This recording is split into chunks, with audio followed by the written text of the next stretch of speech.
Dober dan, dragi obiskovalci in obiskovalke Slovenskega knjižnega sejma, tokrat na spletu. Danes bomo razpravljali o zelo pereči temi in to je, ali je PEN političen. Slovenski center PEN namreč dostikrat niha med eno in drugo stvarjo. Danes bomo slišali razloge, zakaj in kako je. Moje ime je Tanja Tuma in Slovenskemu centru PEN predsedujem od junija letos. Z menoj pa so trije imenitni sogovorniki. Gospa dr. Svetlana Slapšak, antropologinja, klasična filologinja, pisateljica izjemnih romanov in ženska ostrega peresa. Svetlana Slapšak je tudi edina v članstvu Slovenskega centra PEN, ki je leta 1993 prejela nagrado ameriškega PEN-a za svobodo govora. Med drugim pa je tudi leta 2016 prejela literarno nagrado Mira, ki jo tudi podeljuje Slovenski center PEN. Z mano je tudi gospod dr. Boris A. Novak, pesnik, bojevnik za pravičnost, nekdanji predsednik Slovenskega centra PEN in predsednik odbora pisateljev za mir, trenutno pa doživljenjsko podpredsednik mednarodnega PEN-a.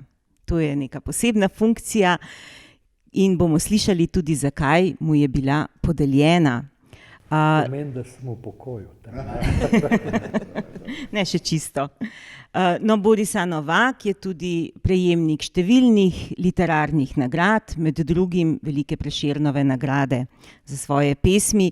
Lahko pa omenimo v tem letu, oziroma v zadnjem letu, ne vem točno, kdaj si jo napisal, besedo svoboda je glagol, ki je postala nekako nenapisana himna protestov.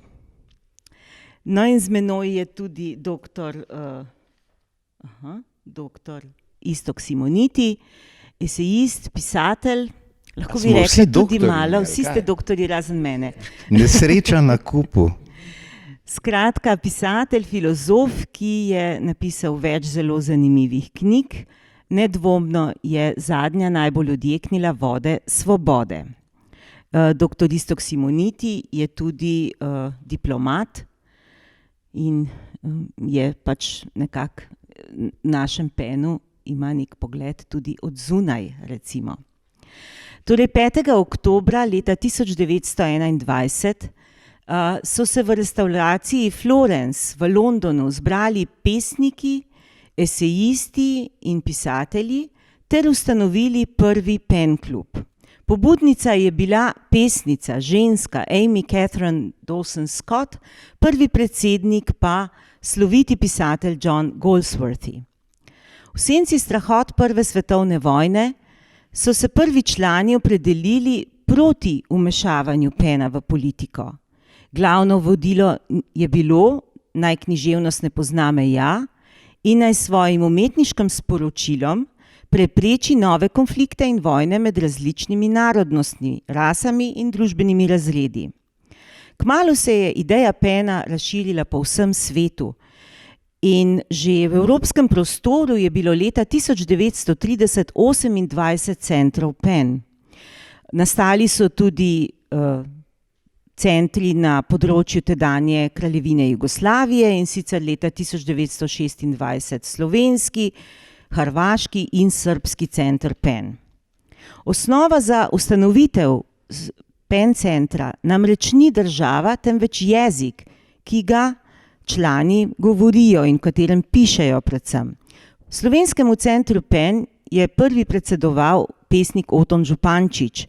Pobudo za ustanovitev pa je dal književnik in profesor književnosti Janko Lavrin. Ideja, da bo književnost preprečila vojne, je kmalu splavala žal po vodi in 30. leta so bila čas velike gospodarske depresije, po kateri je v Italiji zavladal fašizem, v Nemčiji nacizem. Leta 1933 se je mednarodni PEN sestal na kongresu v Dubrovniku. Gospod Boris A. Novak, Kaj se je zgodilo s penom takrat v Dubrovniku leta 1933? To je bilo v maju, vemo, da so malo predtem gorele knjige. In kaj se je dogajalo v Dubrovniku 60 let kasneje? Torej, zgodba o Ernstu Tollerju, nemškem ekspresionizmu in njegovem posegu v Dubrovniški kongres pena je pravzaprav najboljši možni odgovor na to naše vprašanje o odnosu med političnim in nepolitičnim v penu. Pen je pisateljska organizacija, ima svojo etiko, se pravi predvsem svobodo izražanja, vendar pa seveda hočeš nočeš se sooča seveda s političnimi problemi. In tako je Ernst Toller, izjemen pesnik, recimo Schwalbenbuch, knjiga Lasto, ki jo je pisal v zaporu, ali pa recimo drama ekspresionistična, srhljiva, pretresljiva Hinkemann, ki jo je v slovenščino prevedel moj oče Ante Novak in jo v samozaložbi izdal leta 1934, pričajo o njegovi družbeni kritiki in obenem visoki etiki. Tisto, kar se je zgodilo v Dubrovniku, je bilo, da je prišel sam. Po lastni iniciativi, nemška delegacija je bila sestavljena iz pronacističnih pisateljev, prosil je za besedo, nemški delegati so proti temu protestirali in takrat je mednarodni pen iz čistega fair playa rekel, dajmo mu besedo. Njegov govor je bil tako goreč in prepričljiv, da je prepričal celoten kongres, da je treba obsoditi nacizem in na ta način je prišlo do prve javne, pomembne obsodbe nacizma v mednarodnem prostoru. To je pravzaprav temeljni kapital, iz katerega črpamo še zmeraj, ta obsodba nacionalsocializma, nacizma, ki je preroško tudi analizirala, do kakšne grozote in seveda uničevanja človeških življenj bo tu prišlo.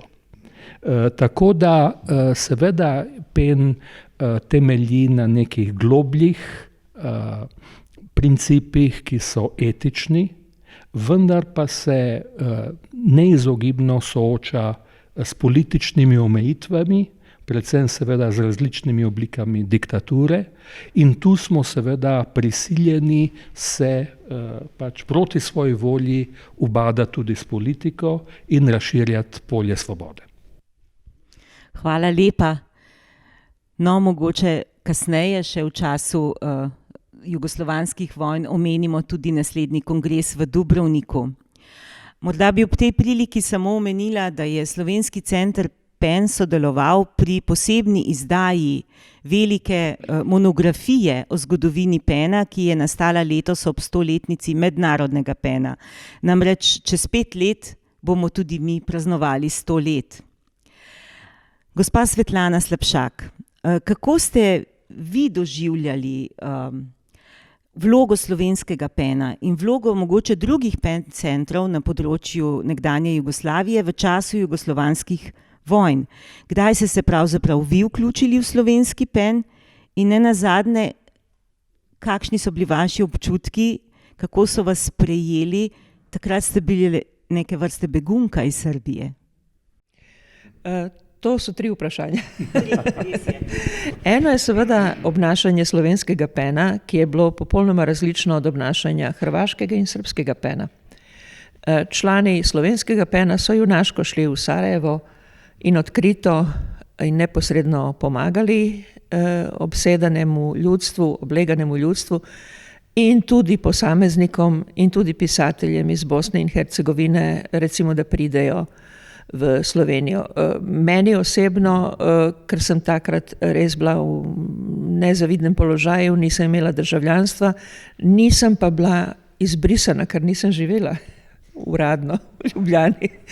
Tako da mi je PEN pomagal materialno in seveda je Boris Novak tudi predlagal kandidate za nagrado ameriškega PEN-a in med njimi sem bila tudi jaz.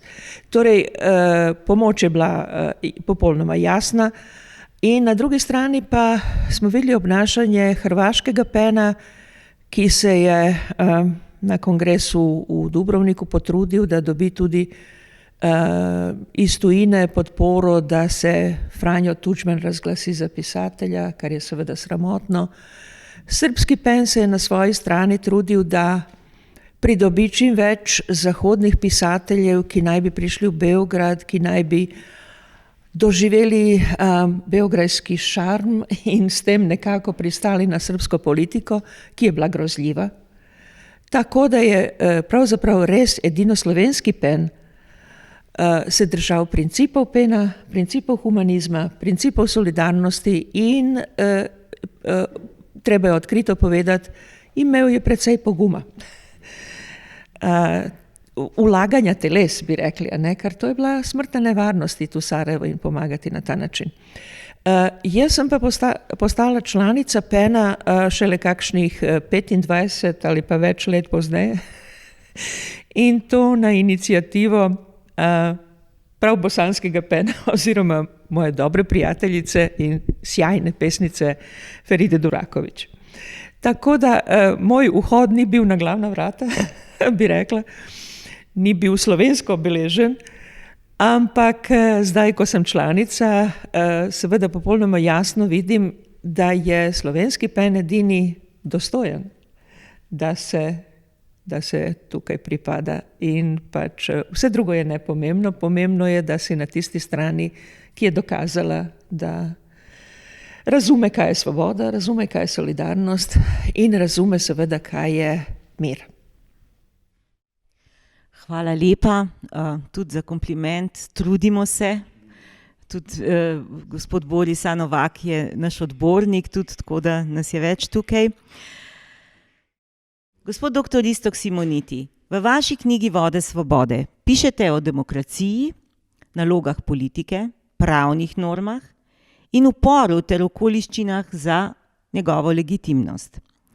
Zdi se pa včasih, da ste v knjigi, ki je izšla nekaj let nazaj, predvideli procese, ki jih doživljamo v srednji Evropi zadnje čase. To je usihanje, šibkost demokracije ali celo nepriljubljenost demokracije, napadi na novinarje, pri nas sicer ekonomski, bolj en verbalni, drugod po Evropi pa čisto fizični, celo uboji. Kako lahko PEN zaščiti resnico in zakaj mora PEN podpirati demokracijo? Ja, hvala lepa za to komplicirano vprašanje. Najprej eno izhodiščno misel. PEN ne more biti nepolitična organizacija. Ne more biti. Inter hominis esse pomeni živeti med ljudmi in človek ne more biti nepolitik. 100 let obstoja PEN-a dokazuje, da je pač ta organizacija potrebna in hvala Bogu, da je.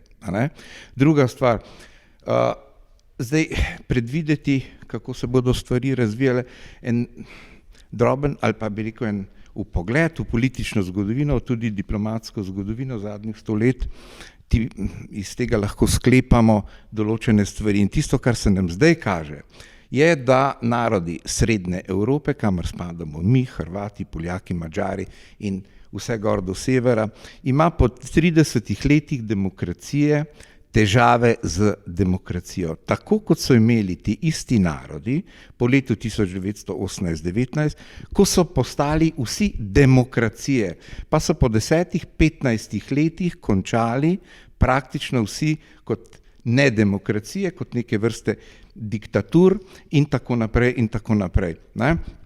Zdaj, tisto, kar ne bi rad videl, moram reči, je, da bi se mojemu malemu narodu, pa tudi našim, moram reči tudi vsem drugim, druga priložnost, ki smo jo dobili, da zaživimo v demokraciji, preprosto zrušila in porušila. V zadnjih 5-6 letih dobivamo postopno vsi opozorila. Ta opozorila, govorim o vzhodnjakih, prihajajo z zahoda, ne deluje vam demokracija. Preprosto ne deluje vam demokracija. To vsi poznamo, zakaj gre in tako naprej in tako naprej.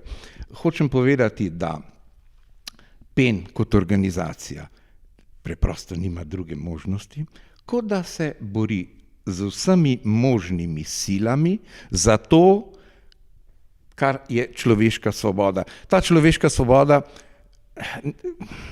ni več samo pri pisateljih, umetnikih in tako naprej. A ne? V tem delu sveta, ki se mu reče Srednja Evropa, ne preganjajo več pisateljev, ne zapirajo več ljudi in tako naprej, s pesnikov in pisateljev. Koga pa preganjajo zdaj izjemno intenzivno? Preganjajo novinarje. A ne? In skrb PEN-a bo morala iti tudi v zaščito novinarjev. Tisto, kar se moramo vprašati, če smem še 30 sekund o tem govoriti, je, kaj pa je razlog, da ni treba več zapirati pisateljev, ni treba več zapirati pesnikov, da ni treba preganjati unega in tretjega iz teh umetniških vezi, ampak novinarje. Ne? Ja, po mojem zaradi tega, ne? Ker umetnost v najrazličnejših formah preprosto tem režimom ni več nevarna. Ne? Ampak novinarstvo pa postaja nevarno. Zakaj pa? Po mojem mnenju zaradi tega, ker dnevno spremlja stvari, kako tečejo. In če te nekdo dnevno spremlja, si razumljivo ogrožen. Hvala Bogu. Ne? Zdaj, kaj vidimo? Novinarje ubijajo na Slovaškem, kot smo videli, na Malti. Naš Boris je napisal na zelo lepo pesem, se imenuje Karuna Galicija. To je ime novinarke, žrtve, ki je izgubila življenje v bombnem atentatu, Dafne Caruana Galizia. Tako je. No, zdaj ubijajo tam na Slovaškem, kot vidite, ne, ravno kar sta dobila Nobelovo nagrado 2 novinarja. Hvala Bogu, vam moram reči, jaz čestitam odboru temule za Nobelove nagrade. Zakaj? Zaradi tega, ker sta saj malo bolj zaščitena. Muratov je rekel, Rus, ne, je rekel, poslušajte, posvečam nagrado 6 mojim kolegom, ki so jih ubili, ne, ki so jih pač ubili. Ne. Zdaj, PEN preprosto nima drugega prostora, drugi raison d'être, kot da svojo pozornost obrne kjer je nujno potrebno zaščititi svobodo vsakodnevnega govora. Novinarsko, jaz sem diplomat po profesiji, mi smo delovni dan začeli zelo komot. Dobili smo najboljše agencije na mizo in pogledali, kaj vse so ti novinari pred nami že naredili. Skratka, bili smo dobro oboroženi z enim delom specialistov, ki se imenujejo novinarji. Preprosto človek se ne more znajti v vsakodnevnem življenju, če ne odpre televizije, posluša radija, časopisov in tako naprej. No, toliko, če smem o tem reči. Skratka, ne smem reči, da se je PEN-u koncentrirati, se more na tisto, čemur se reče oblika svobode govora, ki je za nas Slovence, za Hrvate, za Madžare, za Poljake in tako naprej izjemno važna. Ne? Se bi bilo fajn, da uspemo življenje organizirati v demokraciji, v kateri smo si najmanj nevarni drug drugemu. Pa še ena stvar je, demokracija je oblika življenja, v katerem resnica, torej dejstvena resnica, dnevno prihaja pred nas in v zvezi z dejstvi se moramo opredeljevati in opredeljevanje glede dejstev, potem vidi se, kakšno etiko ima kdo ali je nima. Hvala lepa. Hvala lepa. Preden ti predam besedo, bi samo dopolnila, da je pesem, ki je namenjena Caruani Galiciji, njen naslov je Biljard na Malti in je tudi objavljena v tem zborniku v angleščini. Prosim, Borisa Novak. Jaz se popolnoma strinjam s tem, kar je kolega Iztok povedal, zelo lucidno. Dodal bi edino to, da žal pisateljice še nismo izvzeti od političnega in policijskega terorja in naj to ilustriram tudi svojim lastnim primerom, da so me zaradi branja pesmi na Trgu Republike poskušali kaznovati, kar se potem zaradi odločbe Ustavnega sodišča in seveda angažmaja tako imenovane pravne mreže ni zgodilo.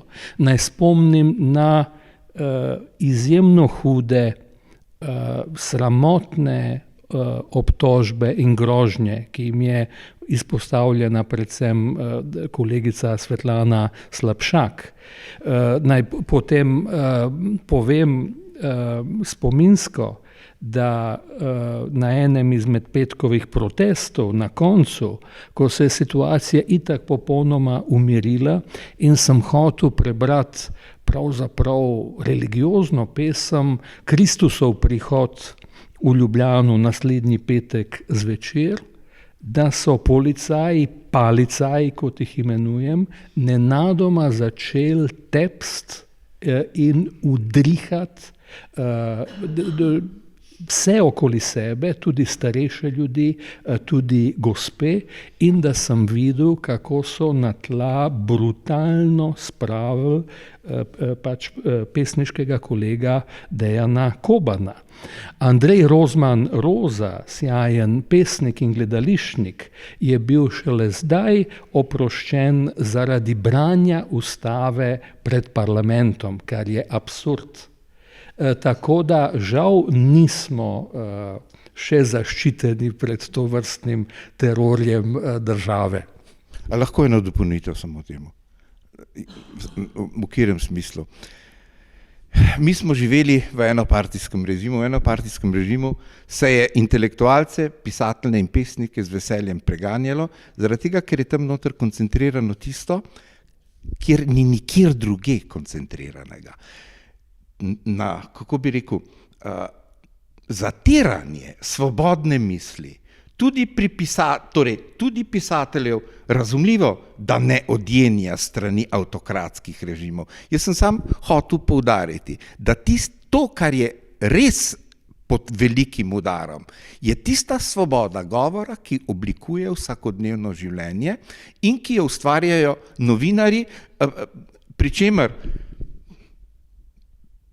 kaj je res, povejo pesniki, povejo pisatelji, povejo dramatiki in tako naprej, sam skozi ena velika daljša obdobja. Hvala lepa. Če govorimo o preganjanih pisateljih, ne moremo mimo dejstva, da je Ljubljana, mestna občina Ljubljana, leta 2011 pristopila k enemu od najboljših programov, v kateremu je vključen tudi PEN in tudi Slovenski center PEN posebej. In sicer to je Ljubljana, mesto zatočišče preganjanih pisateljev v mreži mest ICORN. Danes gospe Jasmine ni z nami, ker je pač zbolela, ampak lahko povem, da smo kar nekaj gostov že imeli. Trenutno so v Ljubljani našli zatočišče v bistvu 4 dizidenti. Prvi je pesnik Samir Sajek, iraški pesnik, ki je prišel k nam iz Mosula, kjer seveda ni več ničesar, kamen ne stoji na kamnu. Druga sta par, mož in žena iz Irana, Šiva Nazarahari in Puješ Azizadin. In nedavno je k nam prišla tudi sirska dramatičarka in pesnica Souzan Ali, ki se seveda še malo lovi in išče, namreč vsi ti ljudje imajo za seboj zelo hude travmatične izkušnje in naša birokracija tudi na tej poti, da lahko normalno zaživijo, da imajo zdravstveno zavarovanje, da imajo te osnovne stvari, bančni račun, ni ravno najbolj prijazna. Mogoče povemo še, kateri so mednarodni odbori v mednarodnem PEN-u. Najstarejši je odbor Pisatelji za mir, ki je lansko leto praznoval 60-letnico in prav ta odbor vsako leto objavi tako imenovano case list, torej seznam preganjanih pisateljev. Writers in Prison, ja. A sem rekla za mir? Se upravičujem, pisatelji v zaporu oziroma Writers in Prison, ja. Hvala lepa. Torej, ta odbor, ki se ukvarja konkretno, ki ima neka sredstva, ki jih lahko takoj pošlje pisatelju, da pobegne iz dežele, kjer mu grozi smrt, to je naš najstarejši odbor. Potem je ženski odbor, ki je nekaj čez 25 let star, in potem je odbor za prevajalce in prevajalske pravice in pisatelji za mir. Ta odbor pa je bil ustanovljen v Sloveniji leta 1984 na pobudo našega pisatelja Miloša Mikelna. In ko govorimo o preganjanih pisateljih, gospod Boris A. Novak, slovenski PEN je v 90-ih letih pod vašim vodstvom odigral čisto posebno vlogo. V Bosni je divjala huda vojna in moram reči, da me večkrat ganejo vaši verzi in si bom dovolila, da jih bom nekaj tukaj prebrala. Torej, govorite o Sarajevu. Kako braniti sen? Z besedo, da se vrne ptičja jata, da čas ugasne ostrostrelce, bombe in goreče hiše. Kako braniti mesto? Tako, da se v njem piše tiho, tihoma, stihoma. Torej, kakšna je bila vaša vloga in kako ste pomagali pisateljem v Sarajevu? Torej, takoj jeseni leta 1991, ko se je vojna razdivjala na Hrvaškem, smo začeli z organiziranjem pomoči za begunce, begunke iz vseh krajev nekdanje Jugoslavije. Po izbruhu vojne in obleganja Sarajeva pa smo to pomoč osredotočili na kolege in kolegice v Sarajevu in v Bosni. Ta pomoč je imela zelo različne razsežnosti, pravzaprav je bilo še najlažje nabirati denar, težje je bilo urejati denimo potne listine, dokumente, dovoljenja za prehode meja in tukaj smo potem doživeli zelo velikodušno pomoč drugih PEN centrov in na to, ko slovenski PEN ni bil več zmožen finančno nositi tega bremena, je pomagal mednarodni PEN in seveda različne druge organizacije, tako da po mnenju mednarodnega PEN-a gre za največjo humanitarno akcijo v zgodovini svetovne pisateljske organizacije, kar recimo zadeva Sarajevo. Smo na začetku vedeli za 10 pisateljev, to je informacija, ki nam jo je dal žal pokojni veliki pesnik Josip Osti in njim smo poslali prvo pomoč, na to pa je to število naraščalo do številke tam nekih 160-170 pisateljev, seveda tudi članov njihovih družin in skupaj z vsemi drugimi, tudi novinarji in umetniki, to nanese približno 450-60 ljudi, ki so na tak ali drugačen način prejemali našo pomoč. V Sarajevu sta jo zelo požrtvovalno razdeljevala že omenjena Ferida Duraković in pesnik Goran Simić in tudi sami smo tja potovali, se takrat znašli ta delegacija slovenskih pisateljev, v kateri smo bili takrat Niko Grafenauer, Drago Jančar, pokojni Josip Osti in jaz pač kot organizator humanitarne pomoči. Smo se takrat, ker so egiptovski vojaki, ki so nas peljali z letališča v mesto, zgrešili pot in smo se znašli na položaju, ki so ga kontrolirale pač Mladićeve enote. In na koncu nas je množica, kakšnih 150-200 ljudi, dobesedno s telesi ustavila. Ti egiptovski vojaki so se prestrašili, so odprli to vozilo in pravzaprav nas je rešil dokument, da smo imeli status delegacije UNESCO Jaz sem se prestrašil predvsem za Ostija, ki je bil seveda oster kritik te agresije in vojnih zločinov, ki so se tam dogajali. Jaz sem nosil s sabo zelo velik kup prepotenih bankovcev, zelo mehne vrednosti, 5, 10, 20 mark, ker so bile večje vrednosti neuporabne na črnem trgu. In predtem so nekoč na podoben način ustavili oklepno vozilo s podpredsednikom bosanske vlade in se je to končalo z njegovo smrtjo. K sreči se je vse dogajalo tako hitro, da smo se v polnosti uvedeli, da smo bili v nevarnosti šele po prihodu v mesto. In seveda ta dogodek je bil za vse nas izjemno čustven, tako da nenehno vrtim te podobe, teh obrazov, te scene.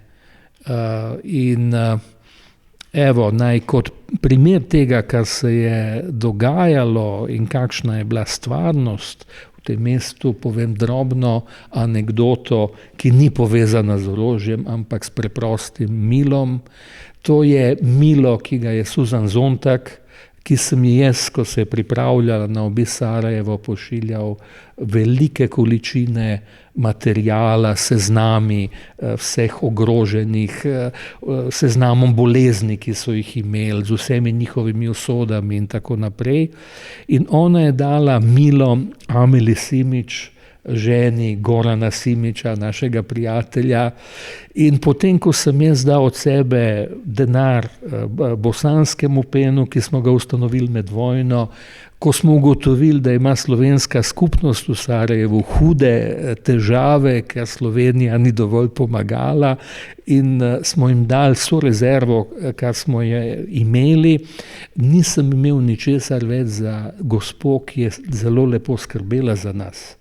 In potem sem ji dal milo, ki mi ga je usilila Amela Simić, to je bilo milo, ki je pa njej ga podarila Susan Sontag. Tako da je to milo potovalo iz plemenitih rok Susan Sontag v plemenite roke Amele Simić in na koncu našlo osebo, ki ga je najbolj potrebovala. In ta gospa je potem čez nekaj let, ko sem imel tam literarni večer, me počakala in se mi zahvalila za to milo. In meni gre zmeraj ob tej zgodbi na jok. In seveda, ta zgodba seveda tudi vse pove o grozi, ki jo je doživljalo Sarajevo. Hvala lepa, ti spomini so resnično ganljivi in hudi, ampak očitno vam in slovenskemu PEN-u poguma ne zmanjka. Ja, treba se boriti naprej, in žal nam okoliščine ne pustijo, da bi se upokojili, kot bi si nedvomno zaslužili. No, ne še vsi, ampak. Doktor Iztok Simoniti, greva mogoče malo v eno drugo vprašanje, tudi ki se tiče vseh vzhodnoevropskih držav, ki ste jih prejle navedli, ne? In sicer ženskam, še posebej ženskam, ampak tudi vsem drugim državljanom gre včasih malo srh po hrbtu, ko slišimo razne slogane, s katerimi politiki, predvsem iz tega vzhodnega dela, nagovarjajo državljane. Torej, kako je razumeti napovedi teh politikov, da je treba prihodnost Evropske unije graditi na krščanskih vrednotah? In moje vprašanje je zdaj, so to vrednote srbskih kristjanov ali hrvaških, irskih ali angleških. Skratka, kaj je s to tradicijo in na kateri bi morali graditi naše demokratične dežele? Zdaj, tale skupina ljudi, ki zdaj sedi tukaj, je premalo pobožna, da bi lahko gradila svojo perspektivo na krščanskih vrednotah. Neki razlogov malih pa imamo, civilizacijskih, za optimizem. Prej sem gospe Slapšakovi rekel, tukaj sem si prav pribeležil, 5 nordijskih držav ima za premijeja, za predsednice vlade so ženske. A ne? Kar je lep kompliment, zakaj? Jaz sem živel v tistem delu sveta in sem videl, kaj pomeni, če ženske urejajo dnevne zadeve, kako življenje lahko postane dobro in kvalitetno. Še enkrat se moram vrniti nazaj, problem PEN in demokracije. Jaz čestitam še enkrat iskreno za napore Borisu Novaku, jaz sem prebral njegove poti v Sarajevo in tisto je bilo res nad vse grozno, moram reči. Zdaj, kaj pa si še želimo lahko, kot da ne bi ponavljali zgodovine, ne, drugega, ne? Prekletstvo razpada Jugoslavije, kakšno je pa bilo? Ja, groza nad grozo, ampak to prekletstvo razpada Jugoslavije po letu 90 ni bilo drugačno, kot je bilo ubijanje med letom 41 in 45 točno v tem delu sveta. Ne? Zdaj, o problemu krščanskih vrednot in Evropi.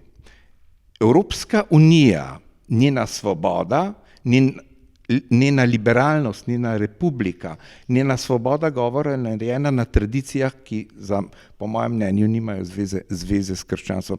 Ideje, da bi morali oblikovati prihodnost Evrope na krščanskih vrednotah prihajajo odkje? Prihajajo iz Srednje Evrope. To so Poljska, Madžarska, Slovenija, verjetno še kakšne druge, take, verjetno upam tudi Slovaška, ne?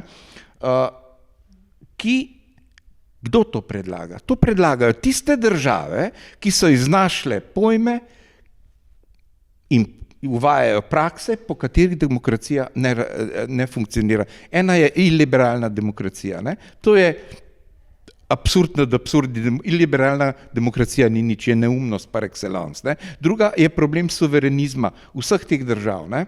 Skratka, te države, ki ne zmorejo vzpostaviti demokracijo, ki najboljše brani vsako prebivalstvo, pa tudi meddržavne odnose, te države predlagajo nekaj, na čemer Evropa nikoli ni mogla ustvariti nikakršne enotnosti. Ideja enosti, kakršnakoli, kateregakoli boga, partije, Führerja, Tita in tako naprej, ne more se implementirati v konkretnem življenju tako, da ne bi bila nasilna. Tisti, ki predlagajo, da ne bi ustvarili perspektivo na krščanskih vrednotah, bodo doživeli to, da bo propadla Evropska unija. Če propade Evropska unija, so usode malih narodov, kamor mi spadamo, Litovci, Makedonci in tako naprej, zelo, zelo nejasne in v pozicijah, ki si jih v bistvu sploh ne želimo. Hočem povedati, prihodnost Evrope ni mogoče postavljati na krščanskih vrednotah. Tukaj samo še en stavek, to, kar je rekla gospa Tanja. Zdaj, vrednote katerih kristjanov? Poljakov in Rusov, ki se 500 let sovražijo tako, da se ne morejo bolj sovražiti, ne? Srbov in Hrvatov, ki ne morejo urediti medsebojnega življenja, ne da bi drugi posredovali v to življenje, Ircev ali Angležev. Jaz bi rad povedal, ne? Da interpretacija enega Boga, kjerkoli, je taka, da ta Bog deluje razdiralno v odnosu na druge narode, na druge ljudi in tako naprej. Zdaj, kje so te krščanske vrednote? A mogoče tistega katoliškega klera, ki je ravno kar smo videli v francoskem poročilu, posilil v nekaj letih 216 000 otrok, ali kaj. V resnici je francosko poročilo 2500 strani veliko, delali so ga sami specialisti, kjer pravi, da je ugotovljenih 216 posilstev otrok strani katoliškega klera. To je spodnja številka. Številka gre do 330 000. Zdaj, kaj hočem povedati? Takih poročil, kot je francosko poročilo, se mi zdi, da je bilo publicirano septembra tega leta, ne? Jaz jih poznam 5, 6, 7 poročil, kjer je popolnoma enako v Avstraliji, v Ameriki, na Irskem in tako naprej. Zdaj, kakšne vrednote pa imajo te ljudje, da bi jih lahko sledili? Ne daj Bog, da se nam zgodi, da v mladi republiki, ki ima 30 let, začnejo prevladovati krščanske vrednote. V praksi so krščanske vrednote nič drugega kot klerikalizem. Ne? In Naša republika se od samega blagoslavljanja, po mojem mnenju, je začela že malo obolevati. Hvala lepa. Hvala lepa. Ja, in smo pri temeljnih vrednotah PEN-a, temeljni listini. Gospod Novak je že omenil, gospa Svetlana Slapšak, kako ste velikrat zaradi svojih kolumn v Večeru, zaradi svojih javno izraženih mnenj, kritik, tarča hudega sovražnega govora, napadov, tudi fizičnih ste bili. In zanima me, kako naj PEN se dvigne nad te dnevne spore in uveljavlja vrednotne temeljne listine. Ali se sploh lahko dvignemo na te dnevne spore, ki jih vidimo dobro iz 2. svetovne vojne med rdečimi in belimi, nedavno zdaj med cepljenimi in necepljenimi. Skratka, Slovenci vedno najdemo neko jabolko spora, da se razdelimo. Kako naj se dvignemo nad to, kako naj uveljavimo plemenita načela PEN-a? Odgovor je individualno, tako kot je Boris povedal. Pravzaprav je osebni pogum je najbolj pomemben kot primer. Jaz bom dala 2 primera, ki jih občudujem in ki jih se spomnim zelo pogosto. Eden je slovaški Jud, pisatelj, režiser, filmski režiser, dramaturg, pesnik Štefan Lux, ki je 36. leta stopil v Ligo narodov, razdelil letak proti nacizmu in proti vojni in potem se je ustrelil pred vsemi delegati. Seveda, tedanji mediji so to v glavnem prikrili, ga razglasili za norca in vse ostalo. Pogreben je na ženevskem pokopališču, na judovskem delu, ki je bilo znano potem, da so skozi to pokopališče nekateri Judje uspeli, da pobegnejo v Švico med vojno. Drugi primer, ki mi je blizu, kar je to bil moj prijatelj, osebni prijatelj iz študija, Laszlo Sekelj, sociolog, filozof, tudi judovskega porekla, ki je med vojno v Beogradu uspel nekako ukrasti večjo količino osebnih kartic Judov, ki jih je judovska organizacija prinesla, ker veste, da je med vojno točno, če se dobro spomnim, točno 500 let pozneje, so vsi Judje, ki so prišli v Sarajevo 492. leta, odšli iz Sarajeva s pomočjo judovskih organizacij. In ti osebni dokumenti so potem shranjeni v Beogradu v judovskem centru. In Laszlo Sekelj je enostavno ukradel dokumente. In je potem jih pošiljal nazaj, tako da so v Sarajevu lepili druga imena, druge fotografije in veliko ljudi, ki niso bili Judje tudi, ker seveda judovske organizacije niso hotele drugih vzeti, niso reševali drugih, samo Jude. In potem je on rešil, jaz ne vem koliko, ampak vem nekaj družin, ki so mešane, bile srbsko-hrvaške, muslimansko-hrvaške, muslimansko-srbske, ki so na ta način pobegnili iz Sarajeva, uspešno pobegnili iz Sarajeva. Torej, nihče in nikjer ni zabeleženo to, kar je Laszlo Sekelj naredil, ki je nažalost pokojni mladi umrl. Ampak jaz bom ves čas ponavljala to zgodbo in jo bom umeščala v različne kontekste, dokler bom živa, ker mislim, da takšni junaki, ljudje, ki moralno reagirajo tudi na ta način, da žrtvujejo svoje življenje, kot je naredil Štefan Lux. Sicer je njegova zgodba v enem filmu Koste Gavrasa, Amen, se je pojavila, drugače je neznana. In seveda zgodba Laszla Sekelja, ki kaže, da v najhujših okoliščinah, tam, kjer je nobene podpore, nobenega društva, da pomaga, individualna iniciativa je najbolj pomembna. In če to imamo kot idejo, potem smo lahko tudi člani PEN-a. Torej najprej moramo biti ljudje, potem smo pa člani PEN-a. In če nismo dobri ljudje, ne bi smeli biti člani PEN-a. Je to hudo. Če lahko se nekaj dodam tem lepim, pretresljivim zgodbam. Sarajevski rabi je dovolil branilcem Sarajeva, da streljajo na ostrostrelce, ki so imeli najbolj smrtonosne položaje ravno na judovskem pokopališču, In če vemo, da so judovski grobovi pravzaprav za večnost in da se jih ne sme dotikati, je bila to seveda velika gesta za Sarajevo in v obrambo seveda nedolžnih civilistov, mnogih ljudi. Ne. Tako da seveda se v vojni se dogajajo najhujše, pa potem tudi iz solidarnosti nekatere najlepše zgodbe. Ne. Česar si pa nihče ne želi. Tisto, o čemur moramo strmeti, je to, da ne bi bilo treba nam dokazovati vse vrste hrabrosti, se žrtvovati, razumete, spraševati neke rabije, lahko streljam nazaj ali ne morem streljati. Ne? Gospa Slapšakova je omenila problem Judov, ti si ga tudi omenil. Ne? Pa poslušajte, slediti monoteističnim vrednotam. Ja, pa se Judje, kristjani in muslimani se sovražijo od dneva, ko so se ustanovili, ko so se vzpostavili. Je način razumevanja sveta, ki ne more sebe opredeliti drugače kot skozi sovraštvo do drugega. Ne? In na tem prokletem Balkanu našem, v času, ko je ta dežela razpadala, so te cerkve odigrale najslabšo možno vlogo, v bistvu so ves čas blagoslavljale orožja. Ja, to očitno pred 100 leti ni mogel preprečiti mednarodni PEN z ustanovitvijo in svojimi plemenitimi idejami.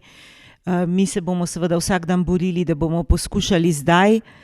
Trenutno smo prišli skoraj do konca našega razgovora, ali je PEN političen. Tukaj recimo mi pride na misel tudi sežig bombardiranja sarajevske narodne knjižnice, vječnice, kot se je reklo, te stavbi, in seveda skrb, ki so jo ti požrtvovalni ljudje, ki so reševali knjige, tudi slovenske takrat pred plameni, recimo da so rešili med drugim Sarajevsko Hagado, ilustrirano Biblijo, ki ima izjemno kulturno vrednost, in da so reševali te knjige. Evo, poznam novinarja, recimo, ki je takrat, ko je reševal knjige Daneta Zajca, potem pomotoma spil namesto vode, ker je bil žejen v tisti vročini, vitriol, in je potem imel strašne težave se zdravil tudi v Ljubljani. Ne. Skratka, te zgodbe so pretresljive, ne? Ampak govorijo tudi o pomenu knjige v takih tragičnih časih, in seveda knjiga je tista, ki potem rešuje tudi človeški smisel. Hvala lepa. Bi prosila še druga dva gosta, mogoče za sklepno misel, ker knjiga, ki rešuje človeški smisel, je nedvomno plemenita misel. Mogoče gospa Svetlana Slapšak. Bojim se, da ni boljšega konca tega pogovora, kot to, kar je Boris povedal, ker je seveda to najbolj pomembno. In jaz že spet se spomnim Pištala, starega upravnika, ki je vedno prihajal ki je vedno prihajal k nam domov in je vrtel med prsti cigareto, kar ni smel kaditi. In je pil bosansko kavo z mojo mamo in je z nami komuniciral, ja, seveda, ampak ona je bila glavna. In nam je vsakič povedal, kako je prišel. Prišel je avtostopom, s kamionom, v prikolici, pol poti je šel peš in tako naprej. Ta človek je naredil pravzaprav bosanski Kobis v sodelovanju s Kobisom Maribor. Tako da ti ljudje, ta imena je treba se spomniti teh imen.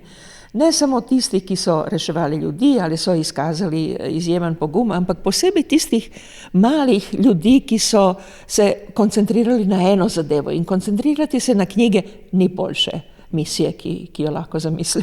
Knjiga je najdaljši medij z najdaljšim rokom trajanja. To je še vedno tako. In imam jaz še lahko eno misel? Jaz mislim, da bi moralo biti eno sporočilo naslednje. Ne? PEN mora večino svojih energij uporabljati za to, da obranimo demokracijo. Zakaj demokracijo? Demokracijo zaradi tega, ker je organizacija življenja, v katerem se ni treba med seboj ubijati, pa si lahko musliman, pa si lahko jud, pa si lahko ateist, pa si lahko Slovenec, Estonec ali Portugalec. Ne? Zdaj, To je ena velika, velika iznajdba v zahodni civilizaciji in temu se mi zdi, če bomo uspeli posvečati svoje energije, bo kar dobro. Jaz se najlepše zahvaljujem vsem gostom, dr. Svetlani Slepšak, dr. Iztoki Simonitiju in dr. Borisu A. Novaku. Torej, odgovor na vprašanje je precej jasen. PEN seveda mora biti tudi političen in se mora boriti, kadar so ogrožene njegove vrednote. Nenazadnje je resnica prva žrtev takih, recimo, hudih politik, ki želijo pač imeti neko avtoritarno oblast. Torej, PEN bo še naprej se boril za svobodo govora, za enakopravnost in za vse druge temeljne vrednote, predvsem pa za književnost. Torej, knjiga je smisel človeštva. Hvala lepa.